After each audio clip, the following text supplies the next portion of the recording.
Okay, welcome everyone. We'll call our meeting to order. And is there any declaration of peculiar interest, general nature thereof by council members? No? Okay, we'll begin then. We have a couple of delegations. The first one being PlanMac with Sean DeClue and Mike Newman. And they're going to tell us about the Gore's Landing Wharf and the final design. So we're looking forward to it, guys. So good to see you. Well, thanks for having us here. The intent of the presentation is to update you on the current design before it's ready to go for construction purposes. What you have on screens is a slide presentation that we'll use for this meeting. And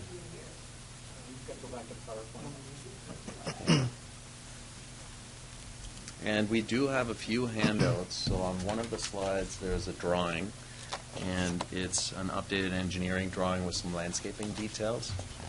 The image size might be a little bit small, so if you would like to, we can just hand out a few hard copies and make reference to that.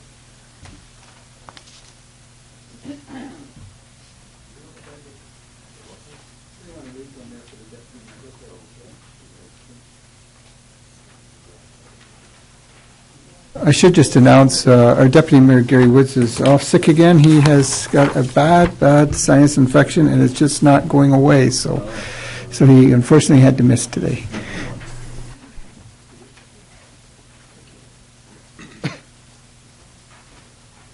Okay, looks like we're up and running.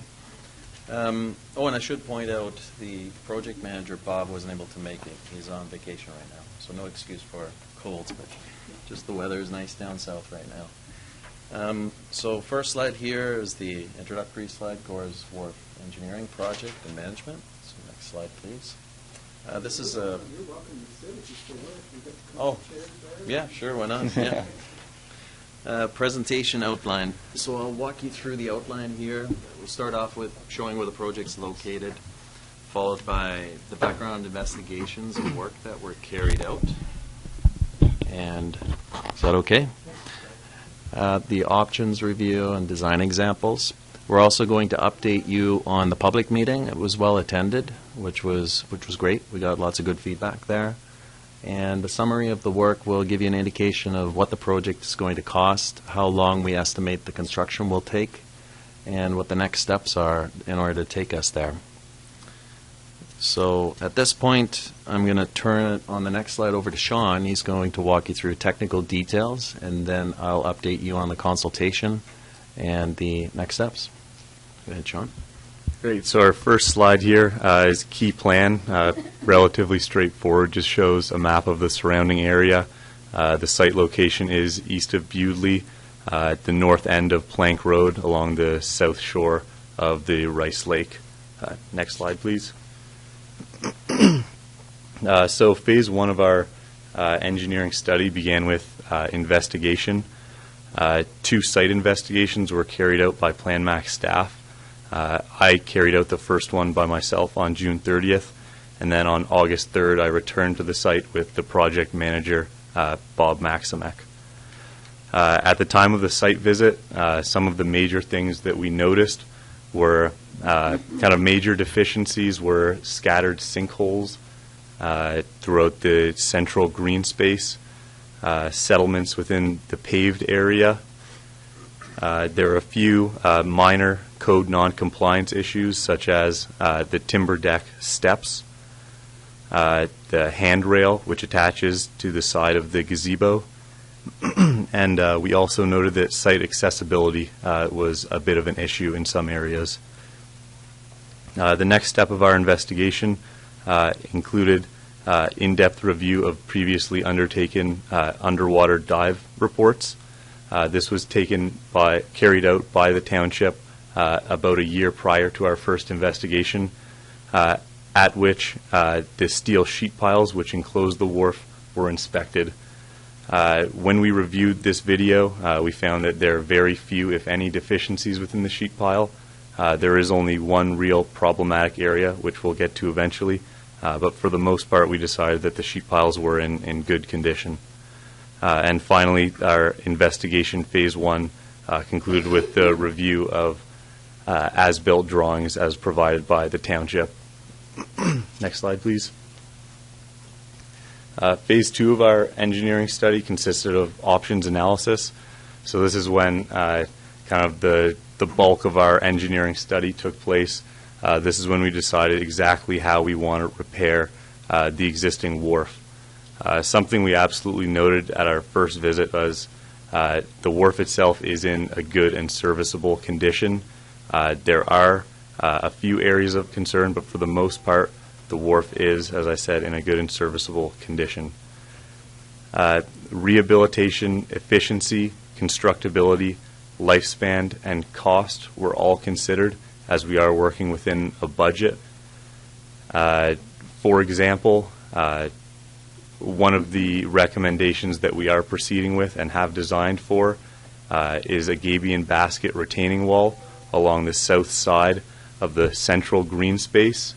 A few options that were considered in place of that gabion basket retaining wall was a steel sheet pile retaining wall, which unfortunately was determined to be a little bit too expensive based on the budget. Additionally, we did investigate the feasibility of a concrete retaining wall, similar to what is found at the east end of the site.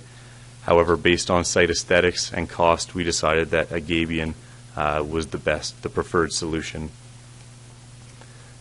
So we chose solutions throughout the entire site that became our preferred alternatives, and then we proceeded with design for all of them as such. Next slide, please. So phase 3, as I mentioned, is design. This consisted of 66% design package, 99% and 100% tender-ready drawings. Right now, we are just shy of submitting the tender-ready package, as most of our design is currently complete. Next slide, please. So as a part of our design, at the Public Information Center that we held on October 4th, this was presented to all the attendees. This is our original conceptual design. This obviously is not tender ready. A contractor can't take this to construction. However, it does give a good idea of the majority of the proposed works that we would like to carry out on the site. We'll go to the next slide, please. So this slide here is very similar to the last one. It is, however, to a more complete engineering design drawing. So also we've given out a couple handouts that are a blown-up version of this slide. There are a couple items we just wanted to touch on. So at the PIC, a few of the problems that were addressed by attendees were the lack of garbage facilities on site. We've added 5 garbage cans to the site, 2 of which are permanent. We've highlighted those in the drawings. Site accessibility was another issue that was addressed by a lot of at the Public Information Center, and to fix that, there are a few features that we've added. So if you look at the existing paved brick path, we've added a new picnic table, which is accessible.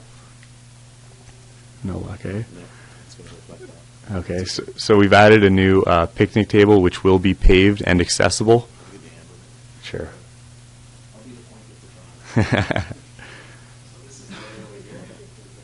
There we go. So there's the accessible picnic table. Just below that, we have another paved area to the right where the new porta potties are going to sit. This was one other issue that was brought up at the PIC. A lot of people felt that the porta potties on site were both inaccessible and oftentimes not left out for long enough. So they were being pulled prior to kind of the seasons that they wanted to see them there. By adding this new brick path, it'll allow for accessibility to the porta potties as opposed to just kind of plunking them down on the soil. We've also added, or I should say regraded, the brick path that leads down to the timber boardwalk. So that will be designed at a maximum of 5% slope to ensure that it is accessible compliant. Continuing on along the boardwalk, you can see the gabion basket retaining wall, upon which we will have timber plank seating. So the gabion basket will kind of double as a structural as well as an aesthetic feature, in the sense that it will effectively stop all of those scattered sinkholes that we were finding in that central green space, and it will also double as kind of an addition or step up seating area from the timber boardwalk with the wood planking on top of it.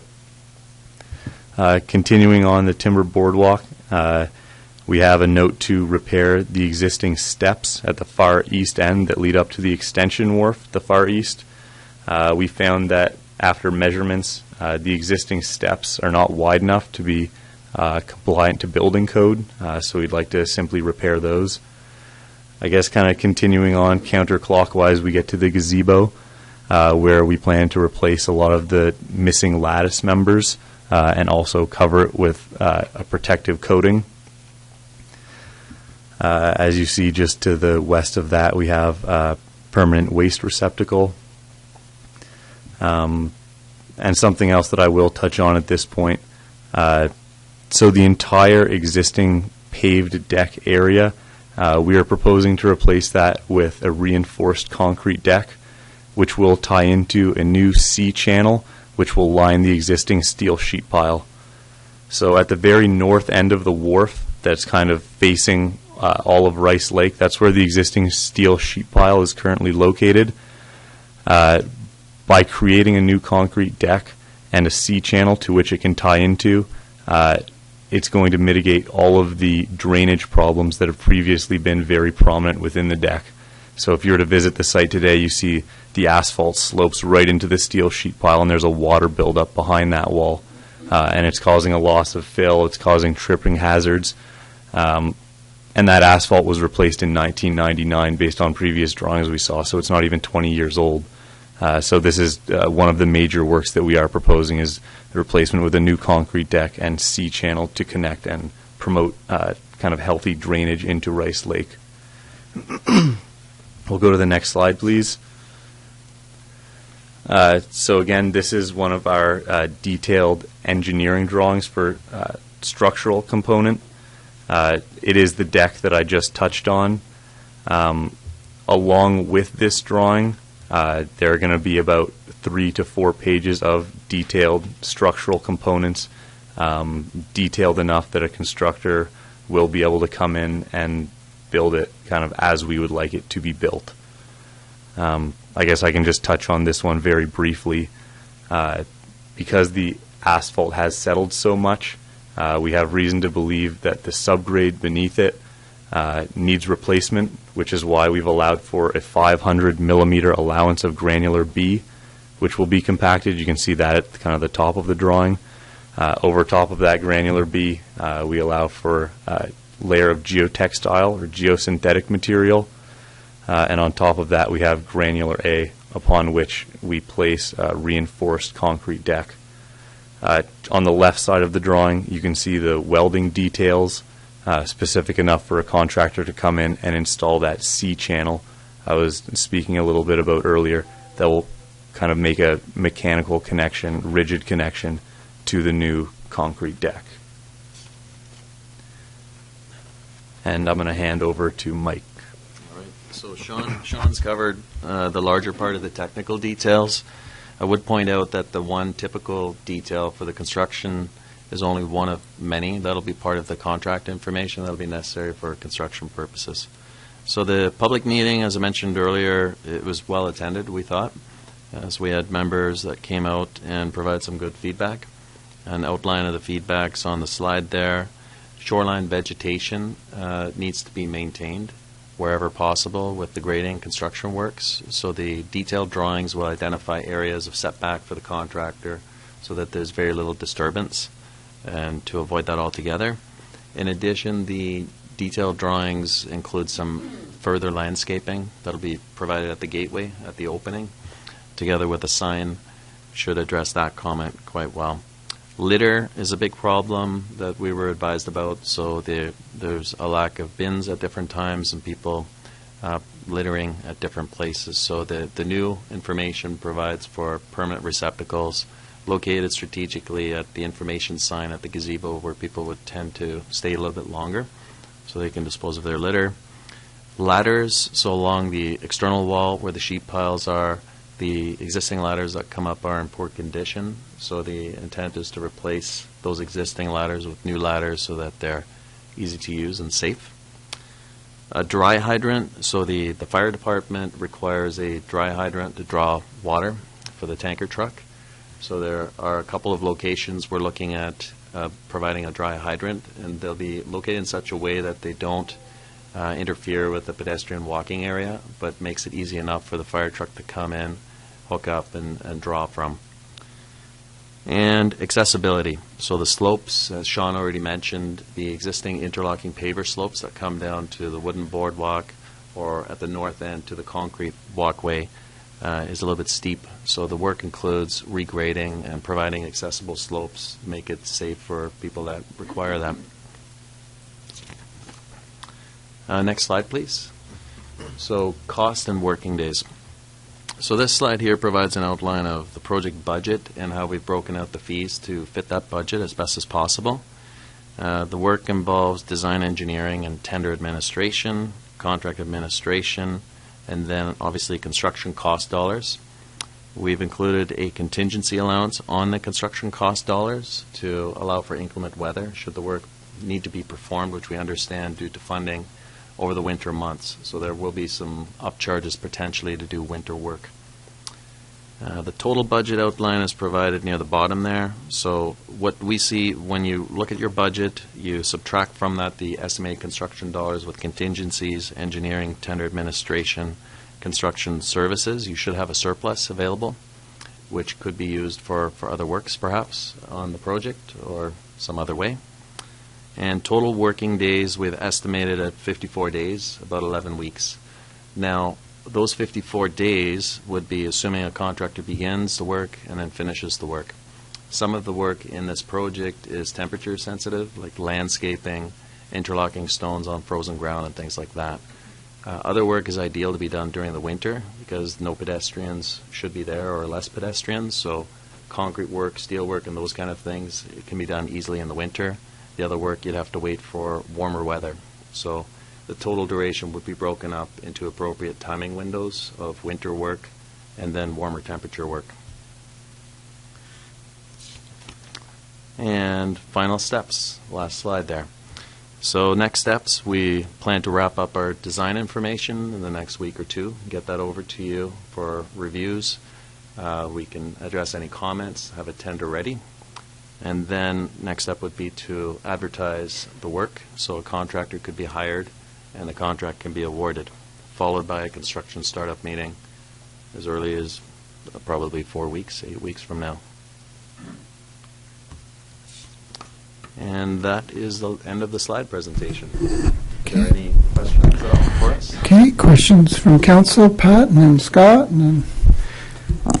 I just have one. When you're talking about the steel sheeting, and it currently, except for one small area, is in good shape, what's the life expectancy of that, considering it's already 18 years old? Like, when will it become a problem? Yeah, so steel sheet pile, we've seen have lifespans well over 100 years. So it's nothing that we have to worry about imminently. It's nothing to worry about right now. The one concern area I will point out, I don't think I touched on, is at the very northeast end of the site where the new east extension wharf has been constructed. There's a really poorly constructed connection between that new section and the steel sheet pile through which fill is escaping. And if you're on site, you can actually see the concrete just crumbling right above it. So that's something we'd like to repair. Yep. Okay, Scott? Are there any, other than the sheet pile deterioration or the joint that you just spoke of, are there any other determining factors for causing these sinkholes? Yeah, so basically sinkholes, the way we see them is they're a result of a loss of fill. That fill could be underneath the paving where you have likely granular material, and then The sinkholes, which are in the green space, the central green space, are the result of a loss of soil underneath that area. Because the diving inspection revealed that the steel sheet piles have no holes, there are no splits within the interlocks, they're driven soundly into the ground, we came to the conclusion that fill could not be escaping to the north of the site. However, it was to the south along that timber boardwalk, which is why we placed the gabion basket where we did, where we felt fill was going to be escaping from and where we could prevent it from escaping. So it's the water erosion under the subsoil. Correct. Okay, one follow-up question, if I might. You referenced non-compliance with the exterior steps. What code reference are you bringing those into compliance with? I don't know the code number off the top of my head. However, it deals with the width of a footstep. Okay. Okay. Bill, do you have something? Yep. First of all, thank you for the presentation. That was very straightforward and simple for us to understand. The simple question, you are going to consult with our fire chief before you settle on a site for your dry hydrant. Yeah, absolutely. Yeah, right, okay. We've been in touch, and Okay. we're going to get some input and advice back, for sure. Okay. Any other questions? I just have one or two. Dealing with the vegetation on the north, I guess it'd be the northwest side of it. Have you got something there that's going to be easy for staff to maintain? I mean, it's difficult working close to the water and so forth. To be, at least it is right now. I don't know what the grades are or how you're going to change that, but just like something that's almost to the point where staff don't have to do a lot of work. Yeah, that's right. So we have a landscape architect that's involved with selecting the appropriate species to make it less of a maintenance issue. And the selection would be made based on that. Okay. The other thing that isn't on the drawings, but I think I mentioned, is a setback area. So just to have the contractor provide up some construction fencing to ensure that the existing plant species aren't destroyed while they're trying to do the work there. And my other question, since we have a little bit of money left over, dealing with the steps and so forth, you've got wood in here. Would there be any advantage of putting the new plastic or recycled plastic steps in here that are already color? You can buy colored, could be a light color, so because anything you're going to put here is going to fade. And dealing with wood here usually cracks and deteriorates very quickly because of the sun and the heat and so forth, being so close to the lake. That can certainly be considered, and we were hoping to get some input here based on the budget that's available here. So there are other enhancements like that can be looked at, different material products, different finishes. You could add some additional signage if you wish, for sure. Okay. So how would that be decided? I guess, would that go back to is that going back to the Parks Department to decide that, or? Yes, we'd Yeah. like to get your input. I just like to see it as maintenance-free as possible, and that would be one way of doing it. I know with the gazebo, we actually had something, at one point, we were going to put a finish on the gazebo, I think every 5 years. It's expensive to do. It's about, I think last time it was about $7,000. By the time they take all the old finish off and put new on, so they have to sandblast it and so forth. At least they did last time. So, yeah, it's something that we really should put back on a maintenance-type program, so we can do it every 5 or 7 years, whatever the recommendation would be. Okay. Any other comments or questions? Everybody happy with what they've seen? Yeah, looks good. It's definitely going to be an improvement, and it's nice to see that you have made it accessible. So, very good. Thank you. Thank you. Thank you. Thank you both. Thanks for having us.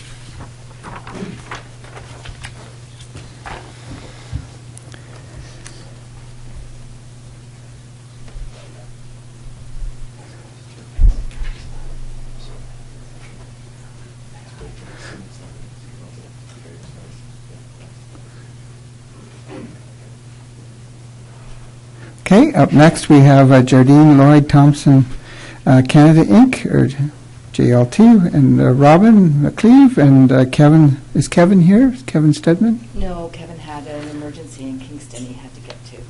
Okay, and you're going to talk to us a little about municipal volunteers and trails, and I was going to ask a little bit whether you could touch on unmaintained road allowances and whether we would be best to keep them or sell them, or maybe you're not prepared for that today, so.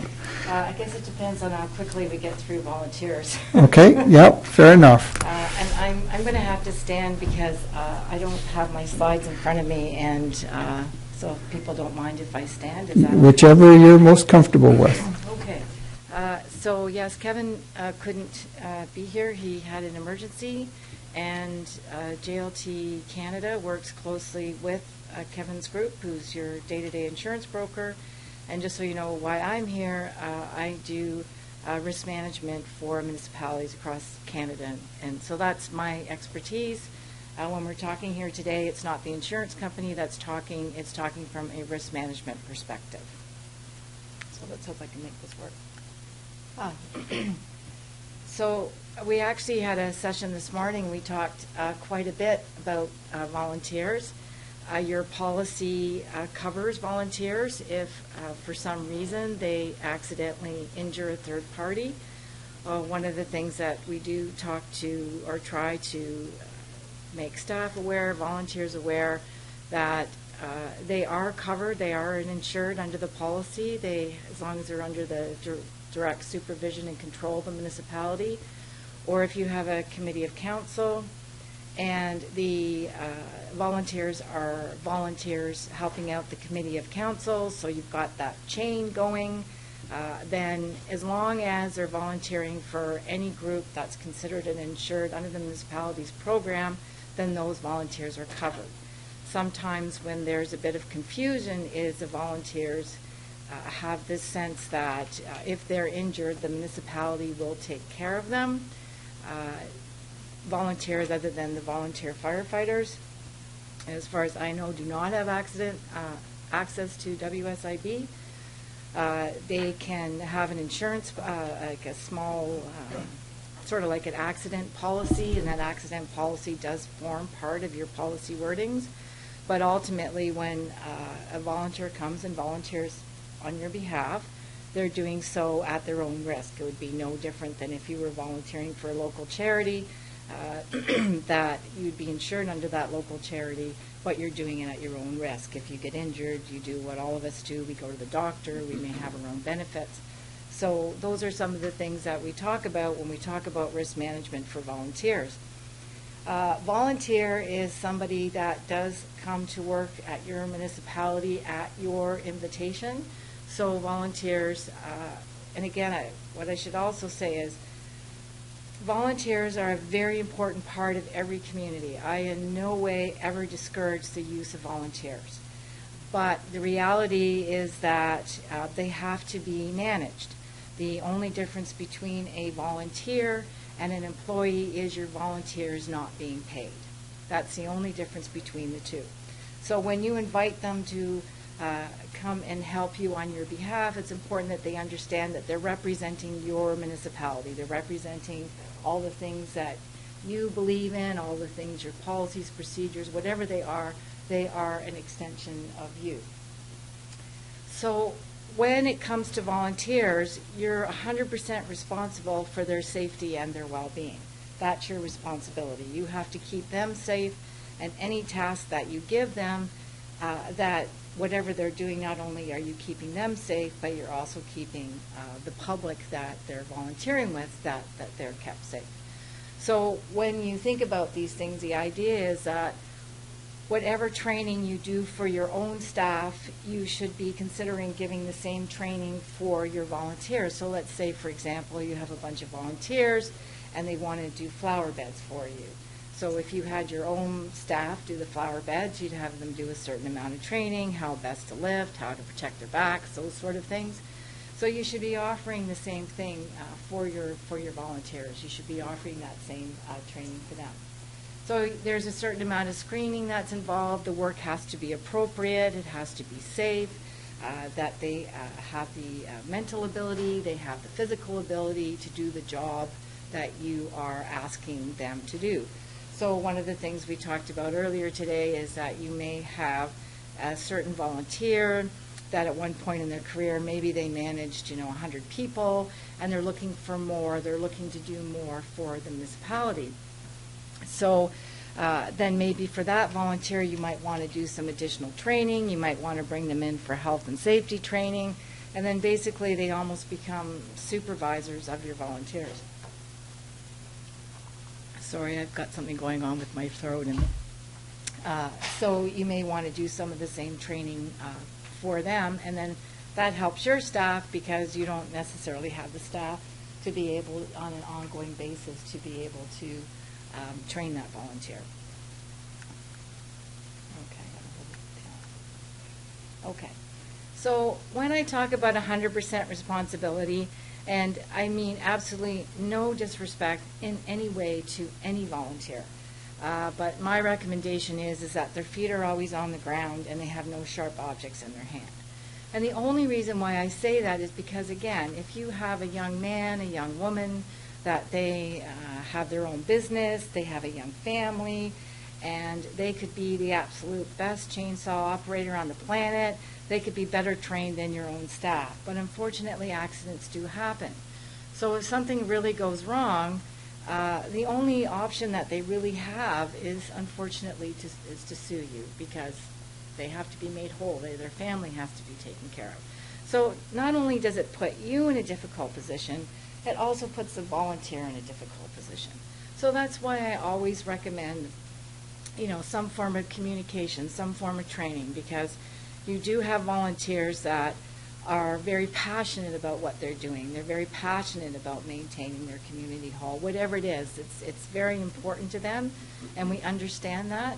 But I think it's also important to make them aware of what your position is, what your responsibilities are. So when we're telling them don't go up on that ladder to change the light bulb, this is why we're asking you not to do it. It's not because you can't do it, but these are the reasons why we're asking you not to do it. So communication is so important. So when you think of screening, screening is a way of, one, making sure that the right person is doing the right job, they have physical capability. But the other part of screening is, so who is the volunteer working with? Is the volunteer working with the vulnerable public? Are they working with seniors? So you have to keep these things in your mind, because if they are doing all of that, then if you have your own staff and they're performing the same task of working with the vulnerable public, you make sure you get all the proper background checks. You need to do the exact same thing for your volunteers. If they're handling money, anybody in your municipality that handles money, my guess is going to be that you do some form of a background check. You need to do the same thing with your volunteers. It's all part of your due diligence, because part of it also is that if you are in the unfortunate position where a volunteer has been injured or a member of the public has been injured, and you have absolutely no documentation to show that you did screening when you should have done screening. You should have done a certain amount of training that you would have done for your own staff member. If you don't have these documents in place, the unfortunate side of all of this is that it's very difficult for whoever's defending your municipality to actually defend you. So your documentation, your training, constant communication with your volunteers, especially communication, because I think the more you can communicate, the more that they have an understanding of what your position is, that your staff will have a lot more cooperation from the volunteers. So you have to be, as I said, proactive in your training, proactive in understanding that you have a duty of care. And, at the same time, too, your volunteers want to be engaged. They want to feel that they're really contributing. The other thing that we talk about a lot, and sometimes it can cause a bit of stress, is asking your volunteers to sign a waiver. The purpose of the waiver really is, you're not asking the volunteer to indemnify you. You're basically saying to the volunteer that they're acknowledging that all the things that they're doing for you is at their own risk. I also recommend having what I refer to as an informed consent or a disclosure that basically says if you're going to volunteer on behalf of the municipality, there's potential that you could be injured, you could have a serious injury, but if you follow what you're being asked to do, it's less likely that you can be injured. So the whole idea is that you're disclosing to the volunteer that you are working here on our behalf at your own risk. You're volunteering your time, so it's disclosure. So when they sign the waiver, you don't want it to be onerous, saying you're going to indemnify us and all these sort of things. You just want them to acknowledge that they're volunteering at their own risk. So what we talked a lot about today was what we call a claims management toolkit. So part of that is, along with your documentation, is just having them sign a document acknowledging that they're doing this at their own risk. I do believe that is it. So again, going back to my original statement, that volunteers play a very, very important role in the community. I think that it makes a community far more vibrant, but I think it's also about training, communication, right volunteer for the right job, and if you can identify somebody who can be in a more supervisory position, that there's no harm in providing them with the additional training so that they can be a greater asset. Anybody have any questions? Any questions for volunteers? Anyone? No? No? No? Oh, we do, Pat. In terms of if they're with the public and police checks, how often do they need to be renewed? I would say whatever you do with your own staff member that is working with, like, say, children or the vulnerable public, your own staff member, that you would transfer the same screening. But if it's like a one-off and they're just there for the day and it's a big, huge event and there's all kinds of people, then no, you wouldn't do that. It's really more for somebody, let's say if you had a senior center and you had a volunteer that was regularly at the senior center, then that would be someone that you'd want to have checked. Or if it's, you know, an event and there's a lot of children and they're there every single year and they're part of that event, then you would probably want to have that checked. Okay, thank you. Any questions? Okay. All right, so we are going to be able to get to trails. So trail systems are being very much encouraged throughout Ontario and across Canada. We're trying to create a very active community. Now, the idea really with the trails, and I know everybody's always very concerned about liability, and I probably won't necessarily follow these slides so much, but you do have copies of the slides. But with the trails, you don't have the same requirement from a liability perspective. It's not the same as a road. You're not required to have the same maintenance with a trail system that you would have with a road. So if you're looking at things like creating a trail system, you kind of have to ask the questions, okay, well, where's the trail system going? Will it be crossing over a highway? Will it be going over private property? When you're planning where exactly you want to put your trail. So if you know you're going to go over an active road, then you might want to think about things like signage on either side of the trail. It says, you know, when I'm sure you've seen it yourself, you're going along a road and you see a picture of a person and they might have, looks like they have a pole, and that's making you aware that you're coming up to a trail crossing. So you would, on a busy road or an active road, you probably would want to put those signs on either side. When you look at people coming towards the active road, you're probably going to want to put a sign that basically warns the public that they're coming to an open road. So the idea mainly with your trail systems is you have to think about things like, are we going to maintain it in the winter? What are the hazards potentially with the trail? Are there hazards if they go off the trail? Do we really want them going off the trail? How can we get them to stay on the trail? So some of the things that you can do is you can also look at things like signage that will educate, at the same time warn, and encourage people to stay stay on the trail. So you could say things like, you know, welcome to our trail. You know, we have sensitive plants and animals. Some of the plants could be poisonous. I'm not sure if you have bears or anything like that around here, really dangerous animals. But so respect the wildlife, stay on the trail. So you're not dictating to somebody you must stay on the trail. But what you're doing is you're educating them, so you're encouraging them to stay on the trail.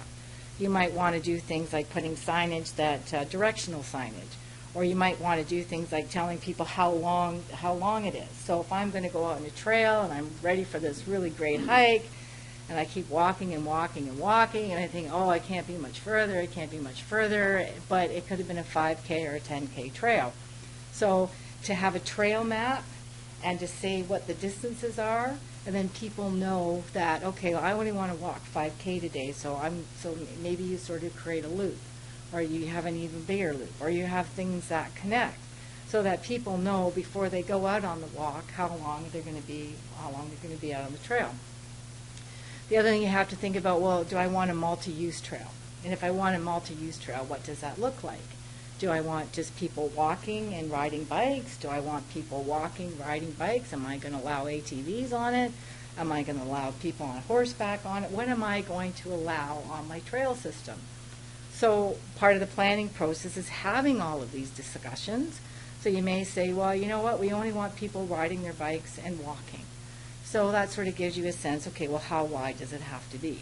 But if we're going to allow people on riding horses and we're going to allow people on ATVs, well, we're going to have a lot more warning signs. We're going to have a lot more room so people can get past. Is my trail system going to sort of, go along the side of a road and then end up connecting again? So it's all part of the planning process. Now, I think with trail systems, if you want people to be out and to be active and walking and riding their bikes and running and all these sort of things, does it make sense to allow an ATV on your trail?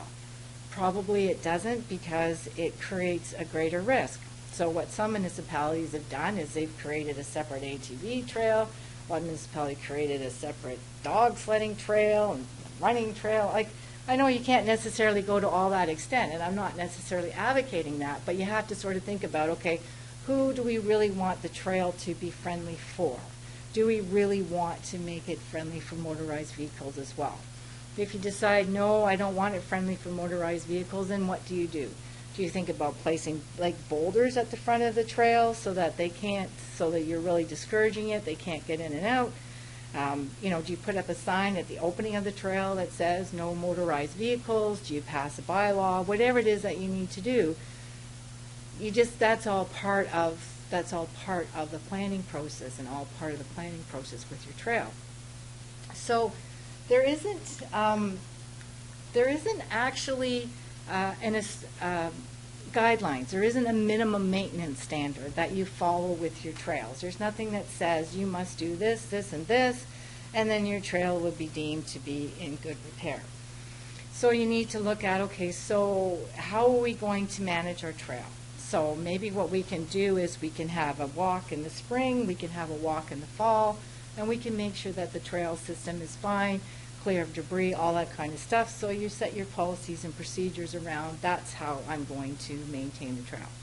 You're going to look at things like, okay, well, where do I want my signage? Where do I want to warn people? Where do I want to place all my signage? Where should that go?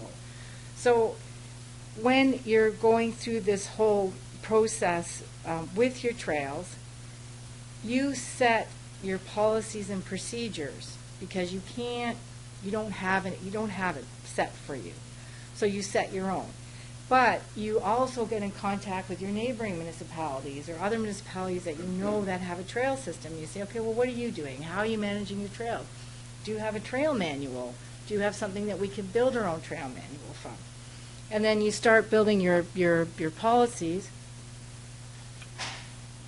And during that time, you're talking with staff to see what they're able to do. And then you put your policies in place how you want to maintain your trail. Some municipalities pave their trails, and some municipalities clear their trails in the winter, and they do winter maintenance. I'm not in any way advocating paving your trails, but you also need to say no winter maintenance. It doesn't like every 5 feet you've got to put that there, but the entrances to the trail, the entrances where people are coming and going, that's where you'd want to put your sign and say, there's no winter maintenance. Because if you're not going to maintain it, just say you're not going to maintain it. Sometimes I get things, well, the local Skidoo club wants to take the Skidoos through the trail, and they'll, I don't know, do an inspection or whatever it is that they do, or somebody said, but I wouldn't recommend that, because you're having somebody else, I guess, pack down your snow or stuff, but if you've already said that there's no motorized vehicles that are allowed, you're just better off just to say there's no winter maintenance for the trail. What I also encourage is that there's trail associations. They put out manuals. They've got all this information about building a trail. Then I would also recommend that you would look at what they're doing. So if you have consistency in your policies and procedures, you've spoken to your staff what they can and cannot do, you talk to other municipalities what they're doing, you get their sample of how they're managing their trails, and that would be the starting point in building your own trails if you decided to go down that route. Anybody have any questions about trails? Questions? Pat, yes? Does the level of risk increase if you have a combined walking cycling trail? No. Actually, oddly enough, a cyclist usually has more liability assigned to them than what you would expect. So if a cyclist is going along and let's say they hit a branch and they hurt themselves, usually what has happened is there's more negligence assigned against the person that's riding a bike. But I'm going to backtrack a little bit, because I don't know if anybody heard about the Bruce County case. And in the Bruce County case, what they decided to do was almost build a BMX park, in a sense, in the middle of the trail. So if you're going to build a trail, stick to a trail. Don't be looking at things like building these apparatuses, because basically what happened was it became part of the trail. They felt that the signage wasn't adequate. Some poor guy became a quadriplegic right in front of his family. And the outcome of all of that was that there wasn't adequate warning, but a big part of it was they created these wooden apparatuses for people to ride their bike on in the middle of a trail. So maybe if it was set off to the side, or maybe if things had been done differently, but it was a really serious loss. But the crazy thing about that one, which no one had seen before, was 100% negligence was against the municipality. Usually there's some negligence that's against the person that's riding the bike. And even the gentleman said, I'm experienced riding a mountain bike. I have this experience and I misjudged it. And still 100% negligent was against the municipality. So all I'm saying with that is most cases they don't necessarily favor the person that's riding the bike, but do not throw these crazy apparatuses so that people can have fun. If they want to do that, I'm going to suggest there's other parks that they can do that. I'm not saying no, don't do it. I'm just saying, especially based on the outcome of that claim, that's probably not in your best interest to incorporate something like that in your trail system. Okay. If I may, one more. Sure.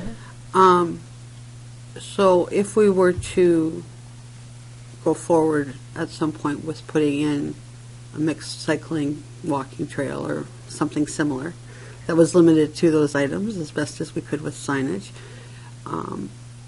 does it have a significant increase on our regular premiums just No. because we have it? No, because it's part of municipal operations.